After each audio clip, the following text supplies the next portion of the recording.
mi nombre es Marcos Rato, como dijo acá el muchacho.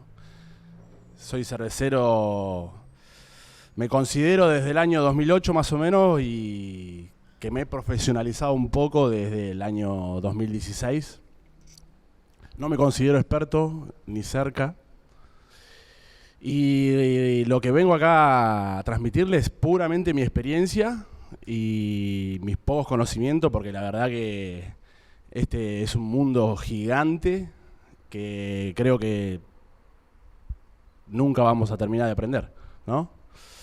Estuve recorriendo acá la zona, la verdad que hay un buen horizonte, las birras todas muy ricas, en general, en líneas generales, en todos los estilos que probé, no solo lupuladas. De hecho, incluso creo que se ven pocas lupuladas, ¿no? Me contaban los chicos Peri, Ricky, Andy, bueno, el tema de los costos, de lo que cuesta, ¿no? Comprar lúpulo, todo, o sea, nos cuesta nosotros en Capital, no me quiero imaginar acá, bien al norte del país, ¿no? Todo lo que consumí estaba muy bien, el perfil. Y desde ahí más o menos quiero partir, que es como medio la base de todas las birras en realidad, que es el agua. Y la verdad, por lo que estuve observando, el agua que tienen acá es increíble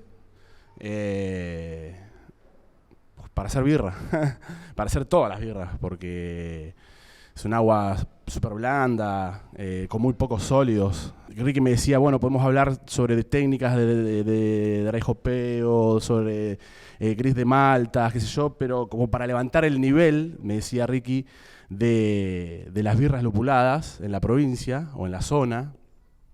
Y la verdad que, como esto mismo que dije anteriormente, que me parece que hay un buen nivel, incluso al extremo de casero, que quiero reconocer esto del traburo de Ricky, que por lo menos el que probé, que es Ricky, el trabajo de pasar birra a botella, gasificación natural, es como un proceso re complejo donde la birra, el producto se expone a diferentes manipulaciones, y la verdad que estaba muy bien logrado.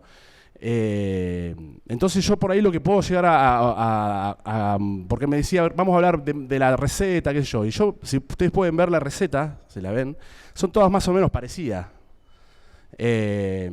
Tanto la Hoppy como la American tienen Pilsen y trigo, y la única que cambia es la Neipa.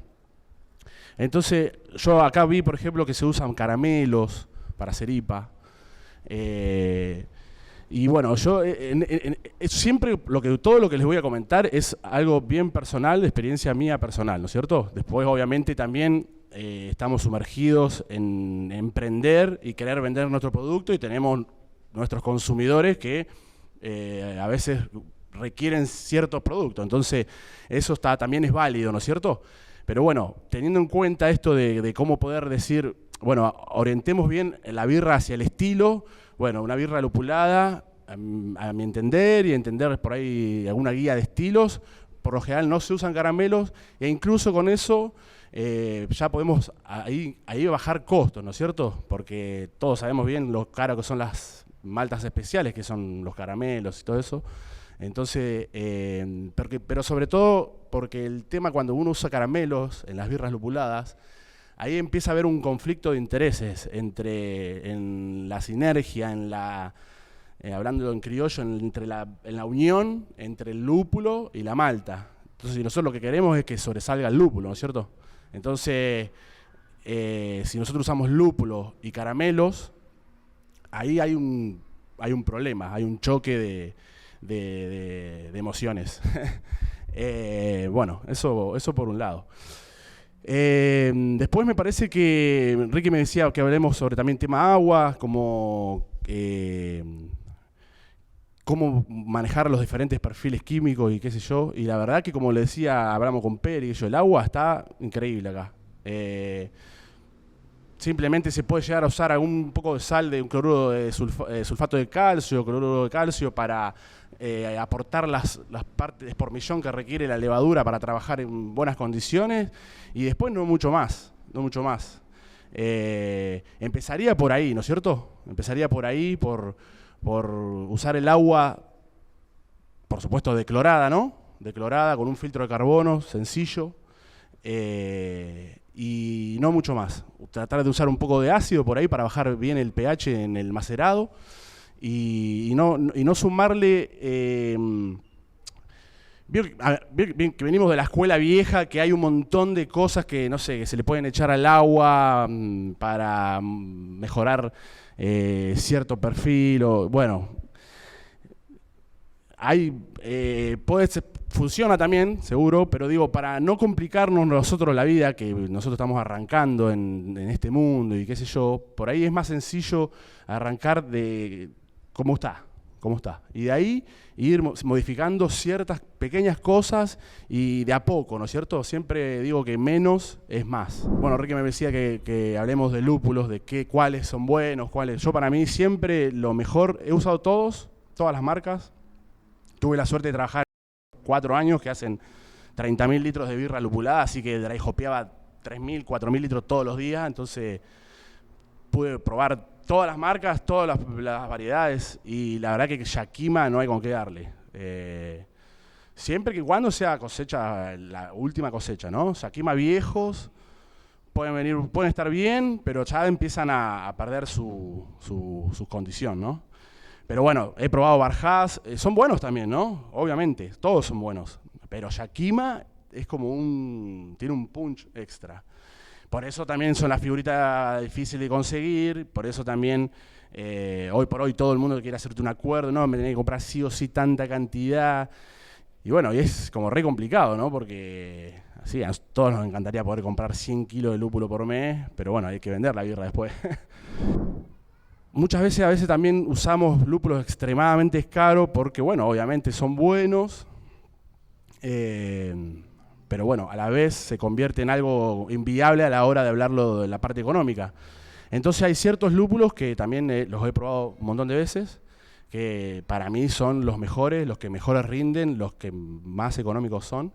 Que bueno, entre ellos están el Zeus de Hofsteiner o de Barjás, el Columbus también, de cualquier marca, pero para usar, los dos se pueden usar tanto en olla, en el hop stand, como en el dry hop.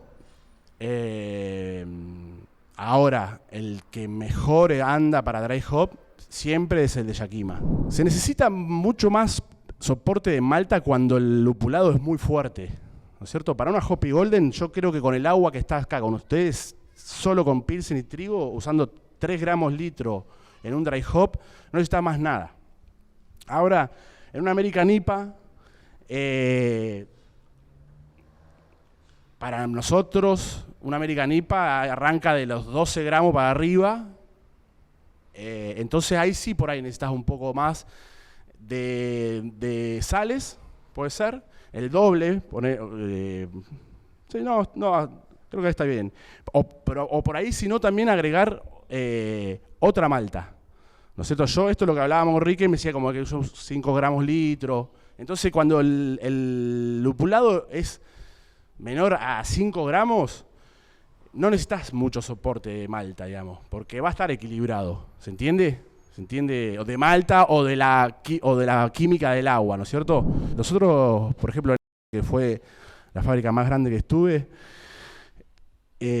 mucho tiempo de la semana nos la pasábamos limpiando, realmente, conector por conector, espadín por espadín, mirábamos, hasta que llegó la máquina a los barriles, ¿no? Cuando llegó la máquina, la verdad que fue como, vino Dios.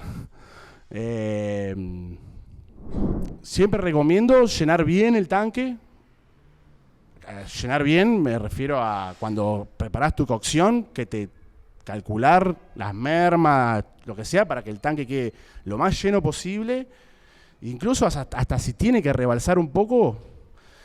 También tenemos que entender que cuando somos cerveceros caseros me refiero a 50, 100 litros, ¿no? Que lo hacemos para consumo propio, ¿no? Tenemos que entender que si nosotros apuntamos a hacer 100 y sacamos 95 porque se nos cayeron 5, no importa. Tratemos de que esos 95 estén tope de gama. Entonces, digo, llenar bien el tanque, ¿por qué? Para que el espacio que queda en la cabeza, el head space famoso, en la cabeza del tanque, sea lo menor posible.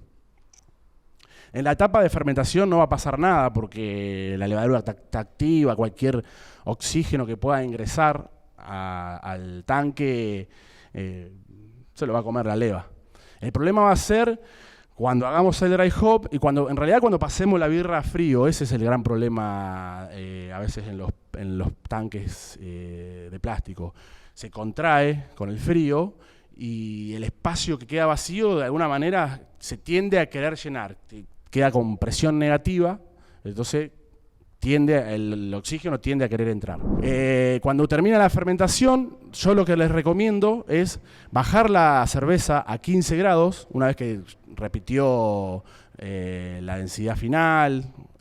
También les recomiendo poder hacer un test de diacetil, que si no saben cómo se hace, ahora lo hablamos. Pero bueno, cuando ya terminó, que estamos seguros que terminó la fermentación, bajar la temperatura a 14-15 grados durante 24 horas y en ese momento, cuando empieza a bajar la temperatura, inyectar un poquito de CO2. Pasaron 10 horas que la temperatura llegó a 14-15, volver a inyectar un poquito de CO2. Por dos cosas, para prevenir este ingreso de oxígeno y porque la presión ya ayuda, la presión y la temperatura ayuda a que baje bien la levadura, ¿no es cierto? Que vaya bien al cono. Después de 24 horas, 24, 30, más o menos, dependiendo de la leva que usan, pero por lo general usamos todo más o menos las mismas, 0,5, alguna que bake. Después de las 24 horas, sacamos toda la levadura, toda la que podamos. Lo ideal es hacerlo bien despacio. Para que se den una idea, el otro día estuve purgando, el otro día no, hace bastante, el tanque de esta birra que traje ahora, y estuve 2 horas sentado al lado del tanque, sacándole 120 kilos de levadura. Mientras más despacio lo hacemos, menos canal se forma, y más no tiramos birra, y más levadura sacamos. ¿Qué logramos con esto? Que la birra quede lo más limpia posible para interactuar con el lúpulo luego cuando le hagamos el dry hop. Entonces, una vez que sacamos todo eso, es listo, estamos listos para hacer el dry. Sacamos siempre cuando estamos purgando la levadura, ir compensando un poquito de CO2. Cada tanto vamos sacando levadura y vamos poniéndole un poquito de CO2. Una vez que terminamos de sacar toda la leva, que vemos que viene la birra ya, ahí tiramos nuestro lúpulo. Yo la verdad he hecho cada cosa insólita, no sé si funcionaba o no, pero no sé, yo iba, viste, además, viste, vos estás solo, viste, entonces estás queriendo abrir la tapa, el oxígeno, el lúpulo, como todo un tema. Pero bueno, yo ponía CO2 por la vaina, que me entraba a la altura de donde arranca el cuello del Infinity. Todo esto le hablo cuando tenía mi equipito de 50 litros. Y con una T para otro derivador de CO2, iba tirando, abría pena la tapa, iba tirando lúpulo y CO2 ahí, los dos. Una pavada me parece, hoy que lo pienso, pero bueno. Después, cuando pude conseguirme un adaptador para la válvula de abajo, lo que hice fue inyectar CO2 por abajo. Que eso es algo que está bueno, que es mejor todavía. Entonces, si los que tienen Infinity, bueno, vos ni hablar, Andy, que tenés válvula, con un piquito, capaz que lo hacen, sí, bueno, con un piquito metemos CO2, entonces venteamos, aunque se mueva la birra, todo, despacio, ¿no? Porque si no empieza a borbotear para arriba, y abrimos lo más rápido posible el tanque, y tiramos el lúpulo, y cerramos, ahí sí, con la más fuerza posible, todavía siempre venteando, y cerramos fuerte, y si se anima alguno, martillazo todo. Y bueno, después es importante esto de ir compensando diariamente el CO2 en el tanque, porque una vez que hacemos el dry hop, durante 3 días lo dejamos en contacto con la birra, y después del 3er día ya bajamos la temperatura a maduración, que a mí me gusta madurar a 0,5 o 1 grado, eso va a depender de los equipos que tengan y hasta dónde lleguen. Por lo general el que tiene en heladera llega sobrado, esas heladeras enfrían un montón. Entonces cuando en ese momento la birra la bajamos a esa temperatura, bueno, por una cuestión física, la birra se empieza a absorber el gas que tiene y ahí es donde volvemos a tener nuestro tanque en presión negativa. Entonces todos los días, hasta que terminamos de purgar el lúpulo y la bajamos a donde la vayamos a bajar, todos los días, te diría que incluso 2 veces al día, inyectar, porque obviamente que al Infinity le podemos meter, ¿cuánto decíamos, Andy? Medio bar, 0,5, 0,300, muy poquito gas. Entonces, cuando si está a 1 grado la birra, se la absorbe enseguida. Yo hoy también, hoy en mis tanques, yo tengo tanques de 1000 y tanques de 2000, y hago siempre 3 días de contacto. A las primeras 24 horas de contacto también me siento un rato tranquilo al lado del tanque a purgar, porque el dry hop también ayuda a terminar de decantar toda la levadura. Entonces todo eso lo retiramos. La levadura cuando ya termina de trabajar no la necesitamos más, no la queremos más, no sirve más en el tanque. Dejarla es un potente peligro en el sentido de que se empieza a aparecer la autólisis, que se muere y genera, y volvemos a lo que hablábamos hoy, de que la cerveza es muy sensible organolépticamente. Entonces siempre que podamos hacer mini purgas está bueno, mini, no nos vayamos de mambo porque ahí también está la merma, ahí tiramos birra si no. Congelado. Sacaba y me iba preparando todo para subirme a la escalera y ya estaba afuera, pero hay 10 minutos, sí. Sí, y no recomiendo eso de sacarlo y lo digo, bueno, lo dejo a temperarse 1 hora, no. No, el lúpulo es muy sensible, incluso el lúpulo es sensible. Vieron que yo hago siempre eso, porque soy muy manija como no filtro ninguna birra, no quiero que pase ningún lúpulo, nada, entonces es muy común que uno prenda la linterna en el visor. Bueno, el lúpulo es súper fotosensible, súper. Y con la temperatura también. Entonces, directo. A la olla, el que usamos para la olla no pasa nada. Ese no pasa nada, incluso si, por ejemplo, tenés la posibilidad de abrir un paquete que lo ibas a usar para dry, pero al otro día vas a hacer IPA y lo oliste y no estaba tan bueno para dry, lo dejás para la olla abierto y no pasa nada. Porque la olla, lo único que queremos nosotros es el sabor. El lúpulo no nos deja de ser eficiente cuando se oxida para el dry hop, porque es donde ahí se empiezan a oxidar los terpenos del lúpulo y por ejemplo es muy, no sé si hicieron alguna vez sensoriales, esa nota como la del pan dulce, el agua de azar, es muy común que se le sienta a los lúpulos, o a veces ya cuando es muy extremo, directamente olor a queso, a pata, famoso olor a pata. Eso ya, cuando ya el lúpulo tiene ese olor es porque súper viejo. A las 24 horas de estar en contacto con el lúpulo, me siento un ratito más en el tanque, purgo meticulosamente para sacar bien. Van a ver que termina, tipo, más leva todavía. Yo le saqué 100 kilos y al otro día es capaz de sacar 10 kilos más. Porque ya digo, el lúpulo ayuda a terminar de bajar toda la porquería que anda dando vuelta. Y ahí sí, si estoy en la fábrica, por lo menos 2-3 veces en el día lo levanto al lúpulo. Pongo un piquito para que entre el gas, purgo, siempre purgando el oxígeno que pueda haber entre válvulas y pico y lo que sea, y levanto todo el lúpulo. Más o menos a 1 kilo, 1,5 kilos el tubo, pongo la oreja y 10-15 segundos lo dejo que levante. En los que tenemos tanques isobáricos, ¿no? Porque después, cuando la querés carbonatar, ya la tenés como en 1 kilo de presión y vas a tener que esperar 2 o 3 días para que se absorba toda esa presión y poder darle gas de verdad para que la birra tenga gas, digamos.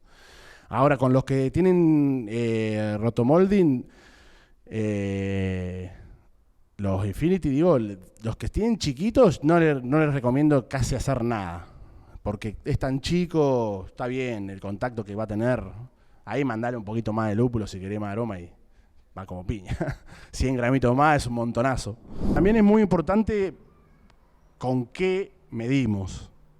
No sirve lamentablemente no sirve cualquier pHímetro. Los pHímetros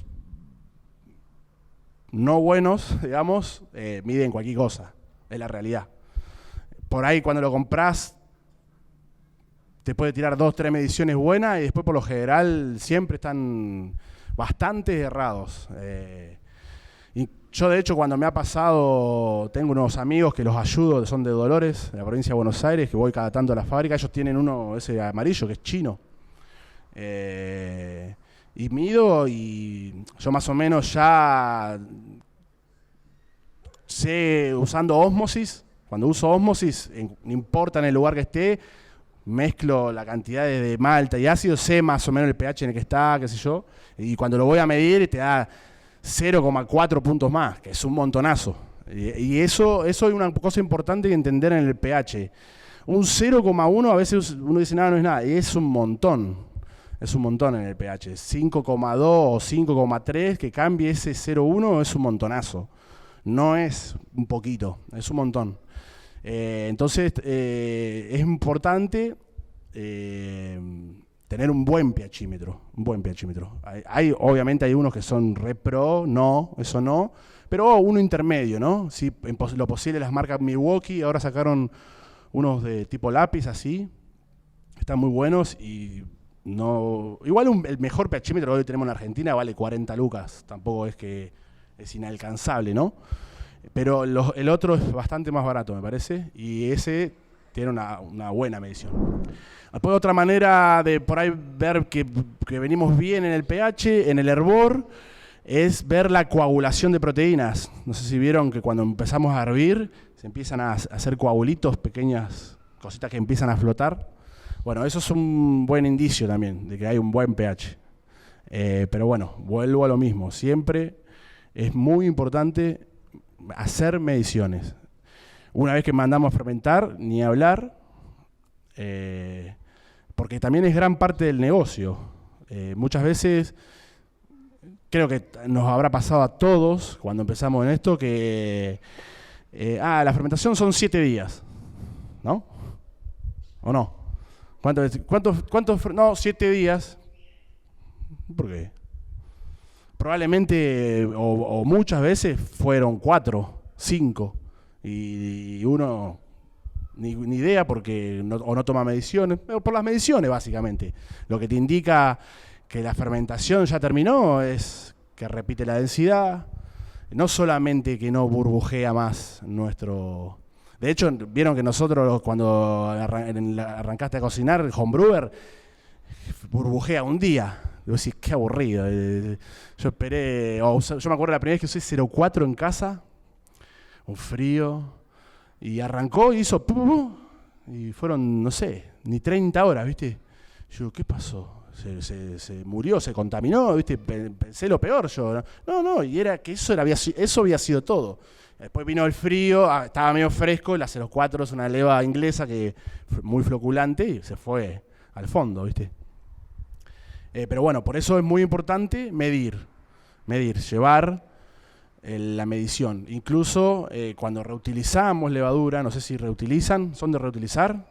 ¿Sí? ¿Sacan y vuelven a usar? Bueno, no. Cuando las levas que se reutilizan, por lo general, las reutilizamos mal y también varían los tiempos de fermentación.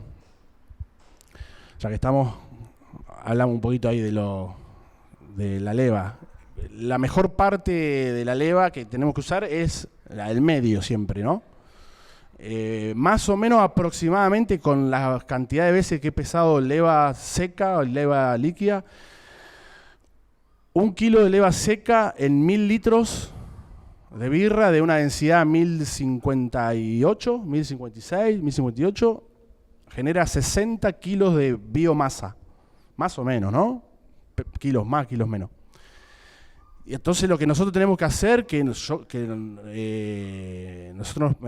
nos pasó las dos cosas. En un momento las birras no quedaban subatenuadas, pero subatenuadas significa que la leva como que no terminó de laburar, ¿viste? Como que queda azúcares residuales que uno no los buscó. Hay ciertos estilos, como las Neipa, buscamos azúcares residuales, que se sienta que hay un azúcar ahí dando vuelta. Bueno, nosotros hacíamos una Golden, por ejemplo, y nos quedaba un poco dulce, ¿viste? Y decíamos, bueno, a la próxima, seca, pero le metía la lengua para adentro, ¿viste? Entonces era eso, ¿qué pasa? Las levaduras, no todas trabajan igual, aunque sea la misma leva. Cuando se reproduce, se empieza a hacer un monstruo, no todas laburan igual. Entonces, por eso hay algunas que mueren mucho antes, que se van al fondo, otras que quedan en el medio y otras que son las últimas de todos que bajan, que están arriba. Entonces, dependiendo de dónde agarremos, es cómo van a laburar. Si agarramos las de abajo, por eso nos quedaba dulce. Porque eran levas que en su genética tenían indicado eso, que laburaban un poquito y se iban al toque a dormir, digamos. Y cuando cosechábamos de arriba, nos pasaba lo mismo, porque ¿qué hacíamos? Del mismo tanque, era como la vaca lechera, ¿viste? Cocinábamos uno, le tirábamos, cocinábamos otro al otro día, y le tirábamos de la misma. Entonces veníamos una subatenuada, una super atenuada, una bien. La del medio, la segunda era la que estaba bien. Entonces ahí, bueno, leyendo y haciendo curso de levadura y qué sé yo, claro, empezamos primero que nada, a pesar la leva, cada purga, la pesábamos, cuando la sacamos, la pesábamos toda, y ahí determinamos que si salían 60 kilos más o menos para estandarizar, porque después una vez llega un momento que ya es inviable pesar todos los días toda la levadura. Entonces estandarizábamos que la levadura 0,5 retirábamos los primeros 20 kilos, usábamos los 20 del medio y todo el resto se tiraba. Más o menos todas las levas funcionan así.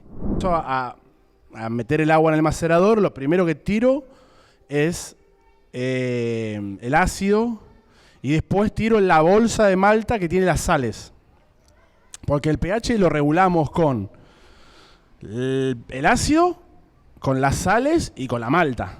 Es una interacción entre las tres cosas. Por eso yo recomiendo tirar todo de una. En la primer bolsa o en la primer cucharada, si usamos sales, si usamos ácido, todo en lo primero. No importa que ahí sí, cuando yo, imagínate, uso para 300 kilos de malta, a veces uso 70, 80, 90 mililitros de ácido. Cuando lo tiro ahí, no sé, a 1 se debe ir. Pero bueno, después empiezan a trabajar las enzimas y todo y se homogeniza. Pero sí, para cuando terminamos de empastar, el pH se toma ni bien terminamos de empastar. Terminamos de empastar, recirculamos 5 o 10 minutos, sí o sí, porque si no te pasa esto, que decimos, bueno, me mandé una sour, y luego tomamos el pH. La regulación del pH en el macerado son las tres cosas: los fosfatos de la malta, las sales que usamos, o en el caso de que el que no usa sales, las sales es lo mismo que los sólidos disueltos que tiene el agua, ¿no es cierto? Nosotros cuando usamos en la capital, que usamos pura ósmosis, usamos sulfato de calcio y cloruro de calcio para agregar sólidos disueltos a la ósmosis que no tiene nada, que es un agua sin sólidos, para tratar de simular eso, que la naturaleza lo hace naturalmente. Entonces, cuando nosotros usamos sales, el pH se regula con esas tres cosas: los fosfatos que ya trae la malta, las sales y el ácido. Reloj, 411, 412, 42. Esos son los pH normales.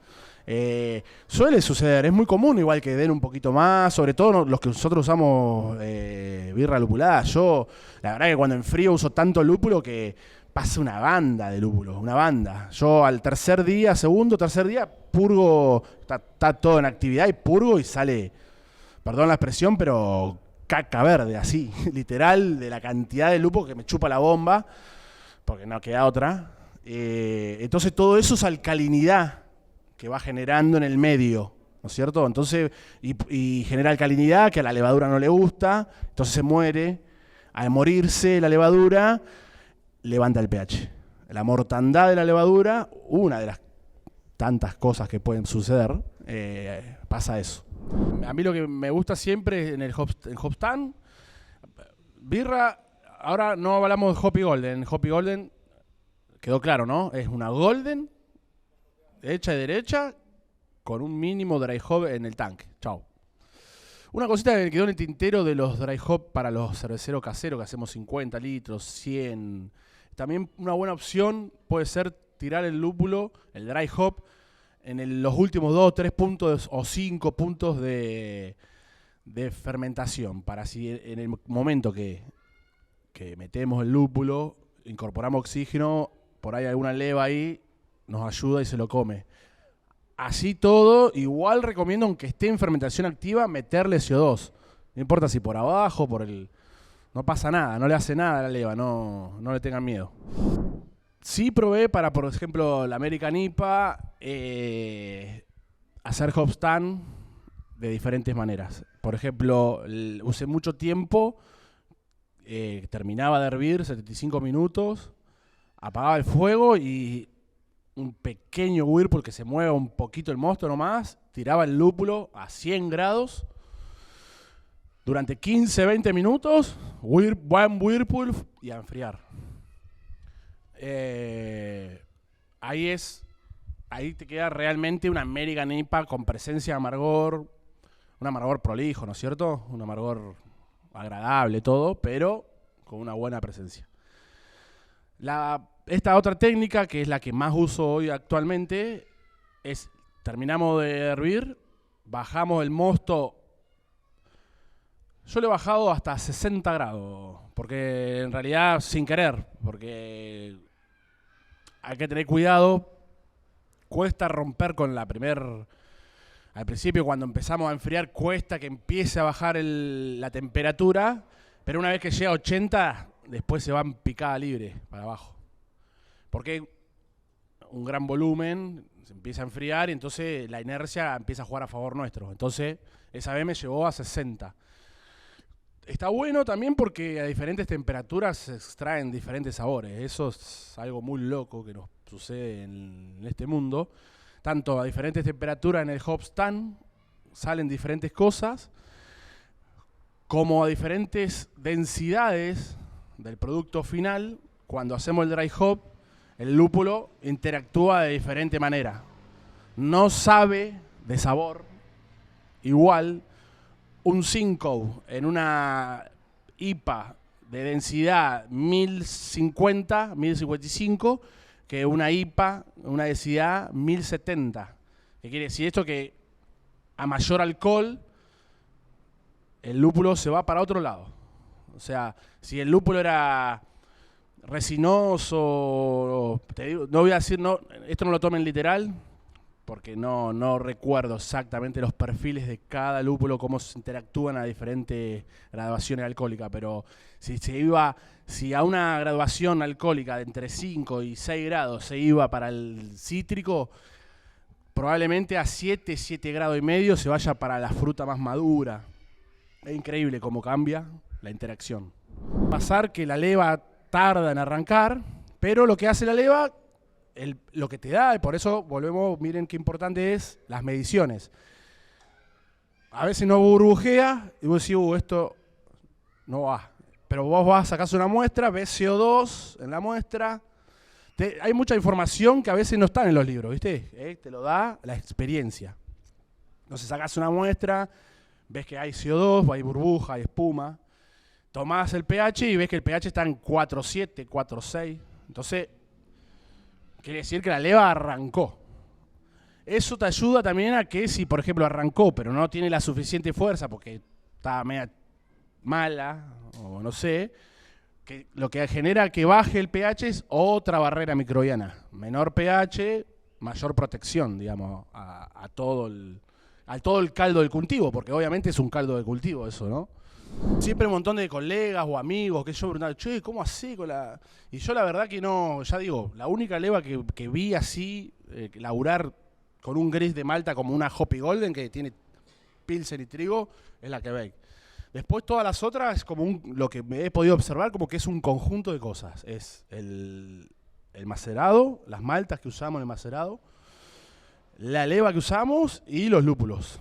En esos tres, como el pH lo maneja los fosfatos de la malta, las sales y el ácido, La turbidez me parece a mí que va por ahí, por la biotransformación entre la levadura y el lúpulo, las maltas. He observado que también hay maltas con mayor porcentaje de proteína y generan más turbidez todavía.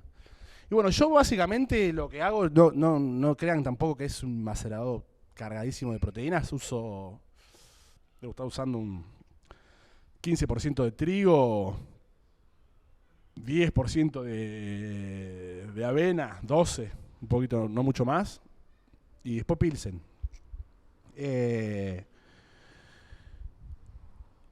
Y bueno, pero la verdad que se nota. Lo que sí hago mucho y cada vez más, hago el trigo, lo muelo 2 o 3 veces. Lo dejo bien fino, bien fino. Entonces rinde más y hay mayor extracción de proteína y todo. Así que básicamente uso eso. Macero también dependiendo de las levaduras. Por ejemplo, uso Kebei para hacer neipas. Lo que tiene las Kebei que son levaduras que atenúan mucho. Se comen absolutamente todo. Entonces a veces está bueno jugar con algún adjunto, alguna maltodextrina. Y sí, macero muy alto. Temperatura de macerado 70 grados o así. Cosa de no generar tantos azúcares fermentables y que la leva, si no, queda.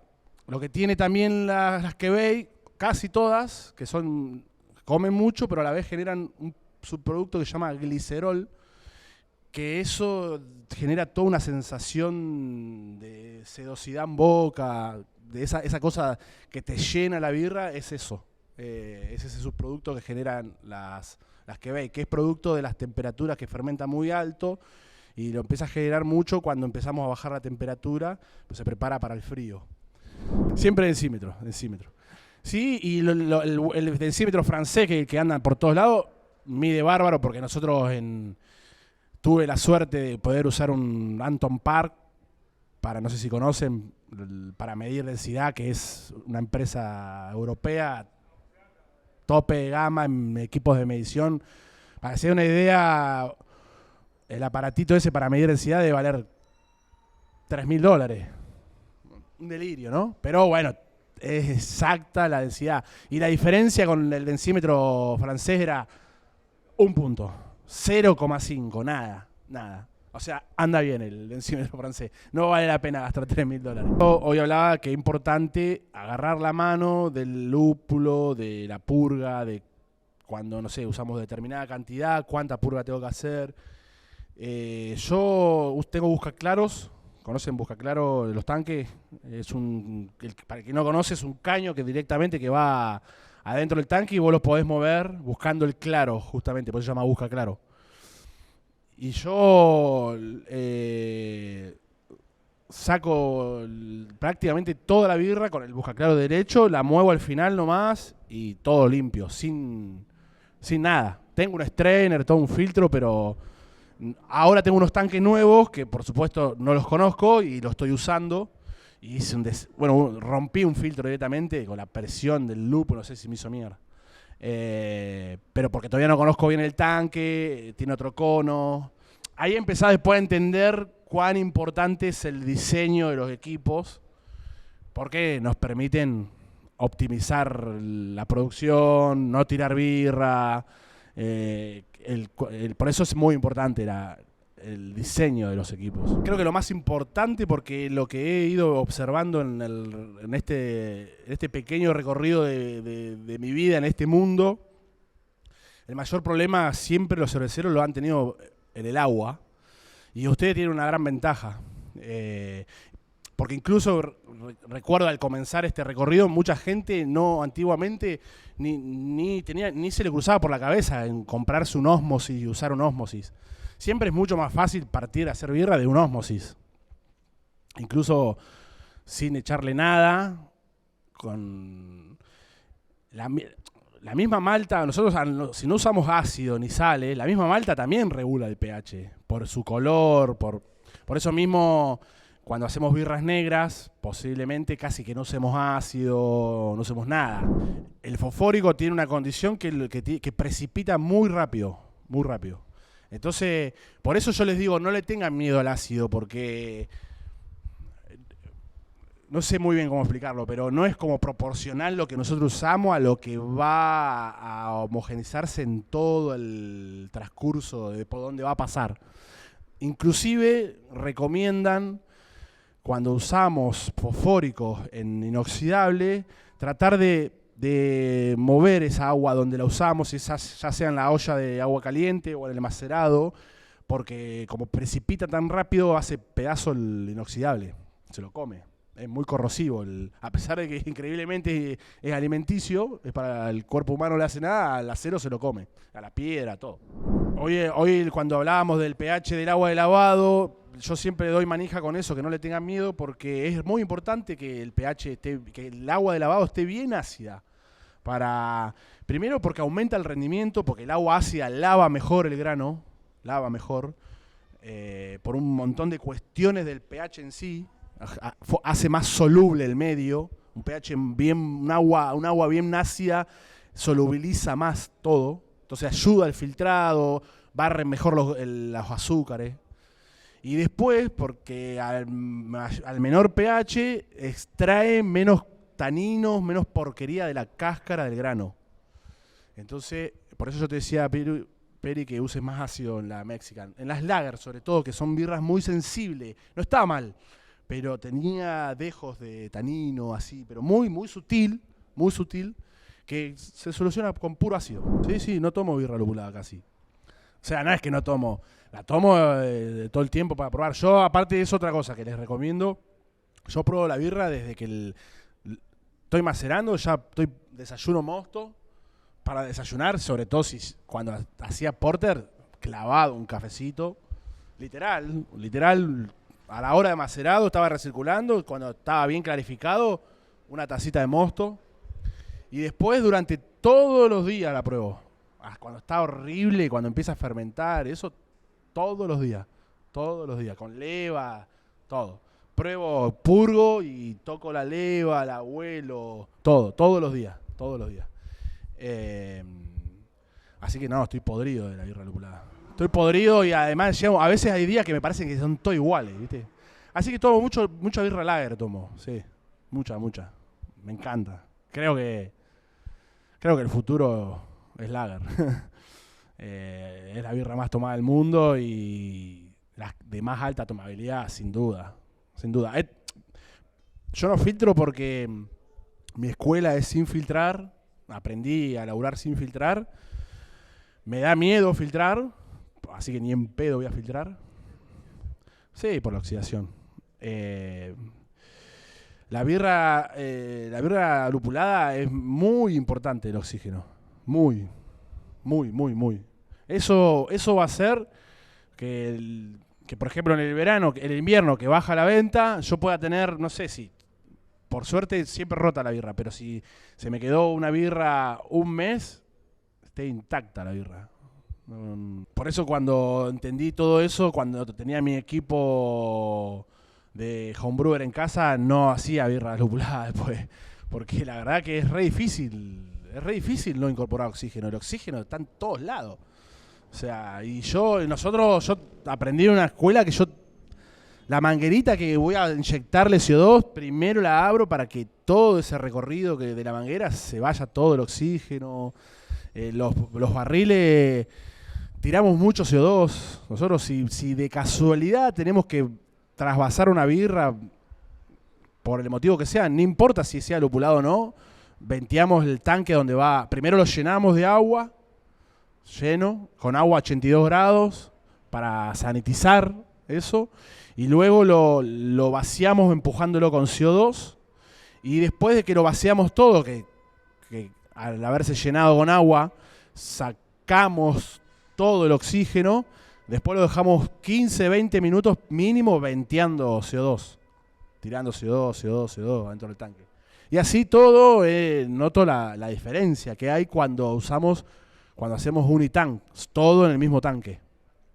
Por eso yo no La birra la hago la mando a fermentar en ese tanque, y en ese tanque de ahí va el barril, de ahí a los bares. No, trato de no ni moverla porque eso es, el oxígeno te arruina todos los buenos procesos que pudiste haber hecho, todos los cuidados que pudiste tener, te los caga el oxígeno. Nosotros le hacemos como 4 barridos. Cuando terminamos de hacer el sanitizante, los dejamos un toque nomás, dado vuelta que decante, los ponemos el espadín, purgamos 2 o 3 veces y los dejamos quietos. Al otro día, por lo general yo siempre preparo los barriles 1 o 2 días antes que voy a usarlos. Diborsan Forte de Diversay. Peracético, ácido peracético. Y después, cuando el mismo día que los voy a usar, los vuelvo a purgar 2 veces. La verdad que esta movida que vino al país para quedarse, porque esto no es una moda, está muy bueno. Sinceramente, deseo que en algún momento de nuestras vidas esto sea realmente economías regionales y podamos torcerle un poquito el brazo a lo que es la industria, ¿no? Tan grande que tienen prácticamente el 99% del mercado, o 97%, no sé. Porque creo que nos lo merecemos. Nos lo merecemos. Me parece que incluso conozco cerveceros que trabajan en diferentes partes del primer mundo y ahí decís, acá se birra cualquiera, ¿viste? Tienen equipo de sobra, tecnología de sobra, los mejores lúpulos, las mejores levas, los mejores laboratorios. Y la verdad que nosotros, como hablamos con Andy, con Peri, con Ricky, muchas veces hacemos malabares para arreglar una bomba, para enfriar, para comprar insumos. Muchas veces eso, viste que no sé si les ha pasado, pero en muchas ocasiones como que decís, che, puras trabas, viste, puras trabas, como que cuesta, y la verdad que me parece que como argentinos tenemos una garra y un alma emprendedora que está bueno, y que bueno, espero y creo que sí, que va a dar su fruto y ya lo está dando. La verdad que en cada rincón del planeta y de nuestro país en particular hay un cervecero casero.